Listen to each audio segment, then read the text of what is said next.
a l'air plutôt pas mal. Les gens, j'ai acheté une nouvelle caméra. Ma vie est changée.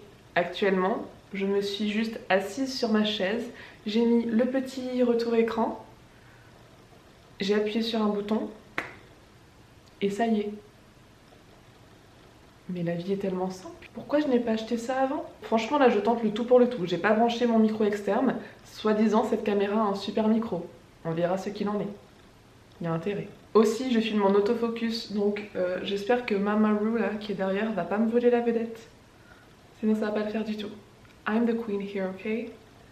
Bref, tout ça pour dire que voilà, je vais essayer d'apprivoiser cette nouvelle petite caméra, mais pour l'instant, rien que pour la praticité de la chose, je suis totalement emballée. Aujourd'hui, ah non, par contre, oui, faut pas que tu me regardes, faut pas se mater, ce n'est pas une raison, quand on a un retour écran, pour se mater H24. Aujourd'hui, j'avais envie de vous filmer une petite vidéo un peu à l'américaine, dans laquelle je vais vous présenter des livres que je n'ai pas encore lus et qui, je pense, seront des coups de cœur. Je vous explique. En gros, c'est une vidéo où je vais parler de livres qui me font de l'œil depuis vraiment longtemps. Tu sais, ce genre de livres dont tu as entendu parler une fois et puis ils sont restés dans un petit coin de ta tête, ou bien le genre de livre que tu croises tout le temps en librairie. Une fois, tu avais regardé la quatrième de couverture et tu t'étais dit « Waouh, ça a l'air trop bien » et tu sais pas trop pourquoi. Soit tu résistes pour une raison obscure, soit t'avais pas trop les thunes, tu l'as pas acheté et depuis tu y penses tout le temps.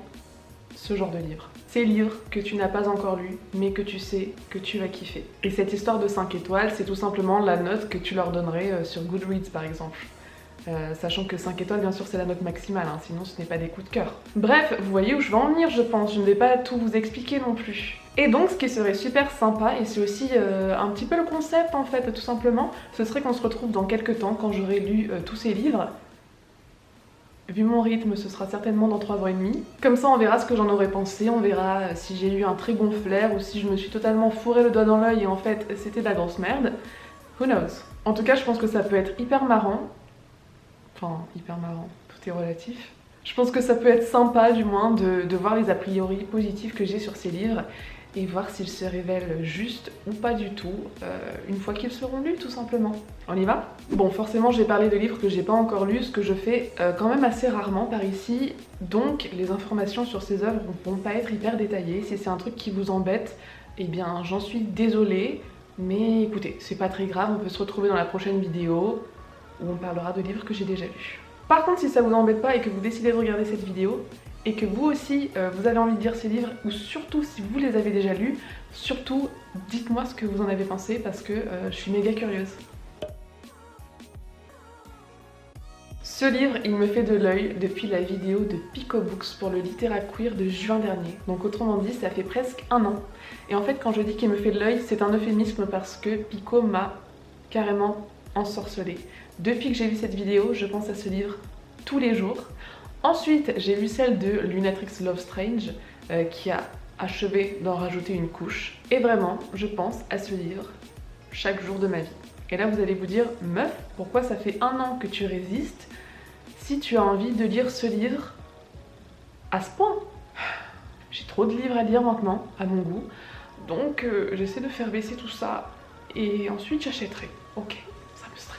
Donc je ménage une certaine tension, un certain mystère, et je pense que la rencontre n'en sera que plus appréciable une fois qu'elle aura lieu. L'Art de la joie, ça raconte la vie de Modesta, une femme née en Sicile le 1er janvier 1900. Et c'est tout ce que je sais.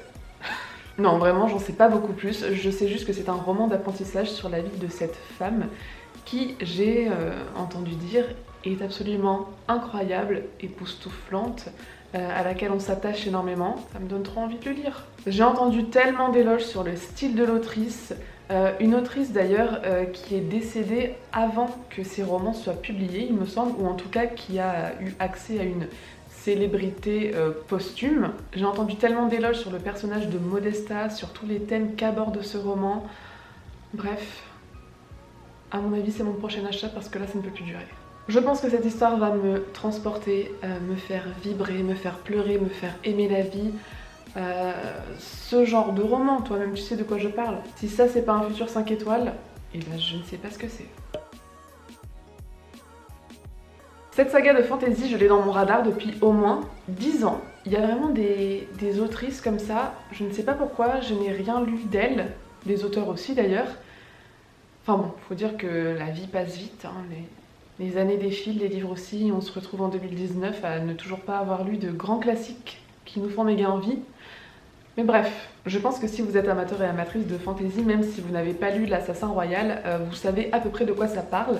Après, je sais pas vous, mais moi, quand j'ai vraiment très envie de lire un livre, j'aime bien connaître un petit résumé pas trop détaillé, mais ce qui m'intéresse le plus, c'est le ressenti des lecteurs. Et encore une fois, j'ai été victime de Pico Books, de Cassandra de la chaîne Croque les mots, et aussi de Lemon June qui en avait parlé sur Instagram. Toutes les trois m'ont dit que du bien de cette saga qui promet d'être épique et addictive. En gros, tout ce que j'en sais, c'est qu'on va suivre le bâtard d'un prince, qui est censé devenir l'assassin du roi et qui donc va devoir apprendre toutes les ficelles politiques du monde dans lequel il vit. Personnellement, il m'en faut vraiment pas plus. Vu la longueur des tomes, je pense qu'on part sur de l'épicness, du mystère, du rebondissement, tout ce que je demande en fantasy quoi.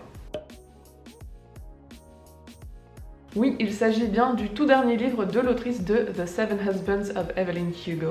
C'est toujours aussi long et chiant à dire. Mon livre préféré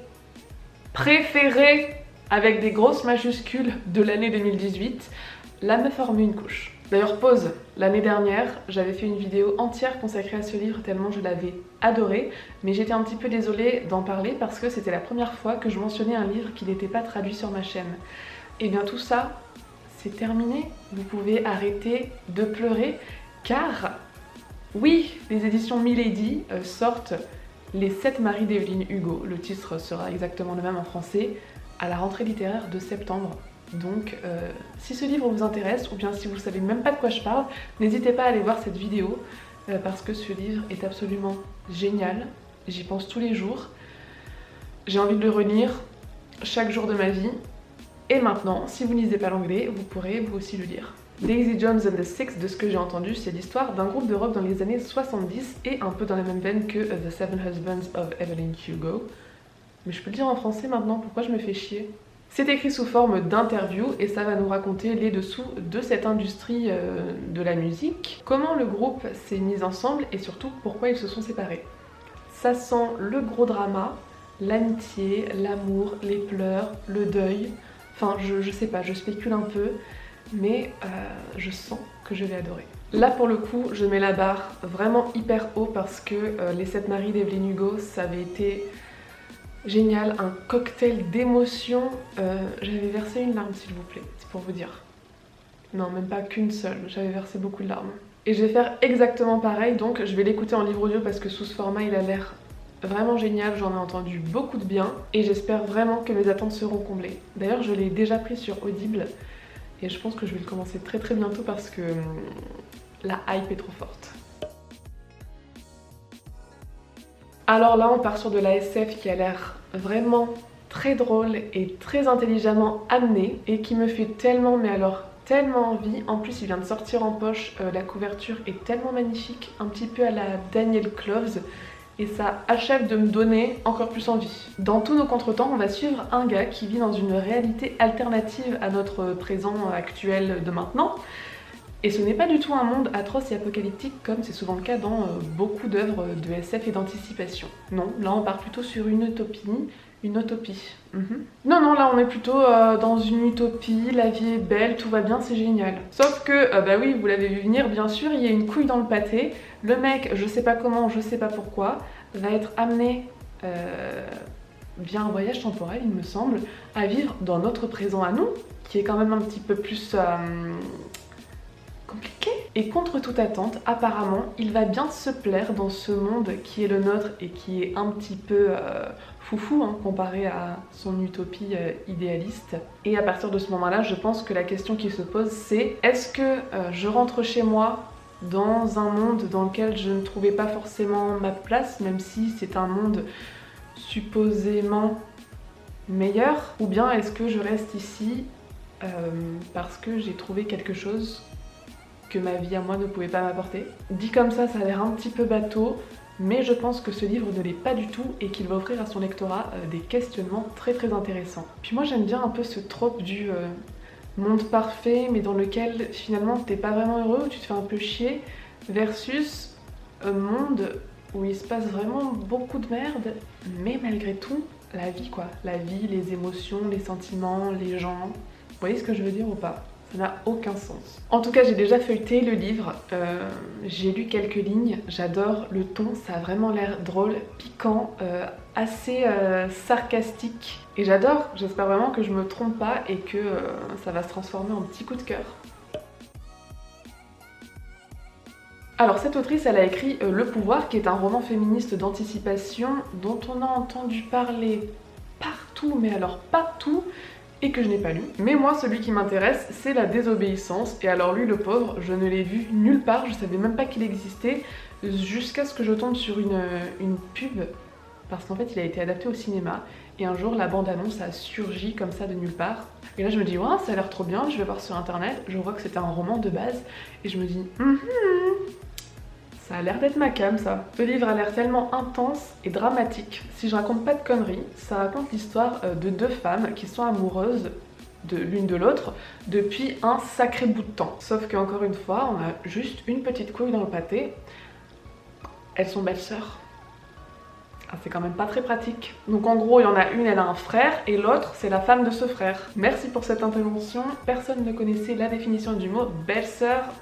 Voilà, que dire de plus, amour caché, scandale familial, famille juive d'ailleurs très religieuse, et je trouve que ça peut amener quelque chose de très intéressant. Drama, pleurs, passion, moi je signe direct, le film avait l'air vraiment hyper intense, et j'espère vraiment que le livre va me faire ressentir 1000 émotions. Je recherche une belle histoire d'amour, oui, j'ai dit ça. Je recherche une belle plume et je veux un happy ending par contre, je l'admets. J'ai envie que ces meufs finissent ensemble.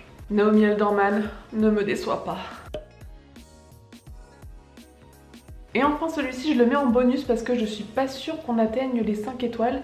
Je donne quand même rarement 5 étoiles sur Goodreads, donc bon, on verra. Mais pareil, je l'ai dans mon radar depuis méga longtemps et ça ressemble à un truc que j'aurais adoré lire quand j'avais 15-16 ans. Et là je suis désolée mais c'est beaucoup trop compliqué à expliquer, donc je vais vous lire le résumé. Oui c'est chiant, personne n'aime ça, je suis désolée. Au cœur de la jungle péruvienne, une étrange et menaçante masse noire s'abat sur un groupe de touristes américains en excursion et les dévore vivants. Dans le nord des États-Unis, un agent du FBI enquête sur le mystérieux crash de l'avion d'un milliardaire. Un peu partout dans le monde, des phénomènes anormaux et inexpliqués se produisent, jusqu'à ce qu'une bombe nucléaire explose en Chine, transformant tout l'ouest du pays en un vaste champ de ruines atomiques.